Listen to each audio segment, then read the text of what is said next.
হর হর মহাদেব, ওম নমঃ শিবায়। কেমন আছেন আপনারা সবাই? আমি দীপ্তেজবি মণ্ডল আজ নিয়ে চলে এসেছি। যদি নজর দোষেতে খুব আপনারা অতিষ্ঠ হয়ে থাকেন বা কোনোভাবে আপনাদের মনে হয় যে কেউ কোনো ক্ষতি করছে, আপনাদের শত্রুরা কোনো ষড়যন্ত্র করে আপনাদের উপরে কোনো ক্ষতি আঘাত হানছে। এবার আঘাত হানার অনেক প্রসেস আছে।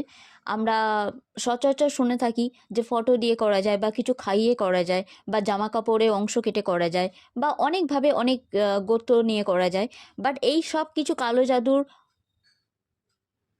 শেষ একেবারে তো হয় না। যদি কোনো কারোর উপর কোনো কাজ করা মানে হয়ে থাকে, তাহলে টাইম নেয় সেটাকে কাটানোর জন্য। বাট এইটা যাতে না করা যেতে পারে, তার জন্য কি করা যেতে পারে, মানে কেউ যদি কোনো ক্ষতি করার চেষ্টা করছে, তার দিকেই সে ক্ষতিটা ব্যাকফায়ার করবে, সেটা কিভাবে হবে? আমরা কি করে সেফ থাকবো, রাইট? এটাই তো প্রশ্নটা থাকে সবার। সবাই যদি সেফ থাকে, তাহলে মানে কেউ আর কারোর ক্ষতি করতে পারবে না। তাহলে সেটা মানে কি করে আমরা নিজেদেরকে সুরক্ষিত রাখবো, সেই উপায় আজকে নিয়ে চলে এসেছি আমি। শত্রুদের হাত থেকে বাঁচার জন্য অবশ্যই খুব সহজ উপায় একটা, যেটা হয় আর কি, চোখে কাজল। সেই কাজলের একটা ছোট্ট একটা ডিব্বা নিয়ে নিন, মানে ডাব্বা, ছোট ডাব্বা নিয়ে নিন কাজলে। আর তার সাথে সাথে একটা আলতা শিশি।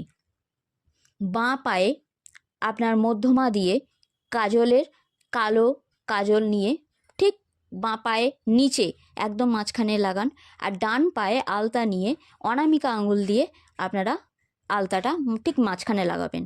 আর যখনই এই দুটো কাজ হয়ে যাবে, তখন আপনারা মনে মনে বলবেন যে আমরা প্রোটেক্টেড, আমরা সুরক্ষিত, আমরা মায়ের আশীর্বাদে, কিংবা আপনি যে ঈশ্বরে কিংবা যে ধর্মে আছেন, আপনাদের যার উপর বিশ্বাস আছে, ওনার আশীর্বাদ নিয়ে, ওনার অনুমতি নিয়ে অবশ্যই আপনারা প্রার্থনা জপ করবেন, তার ওনার মন্ত্র জপ করবেন।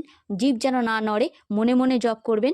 আর এটা বিশ্বাস রাখবেন যে আপনারা সুরক্ষিত, আপনারা সুরক্ষিত, আপনারা সুরক্ষিত।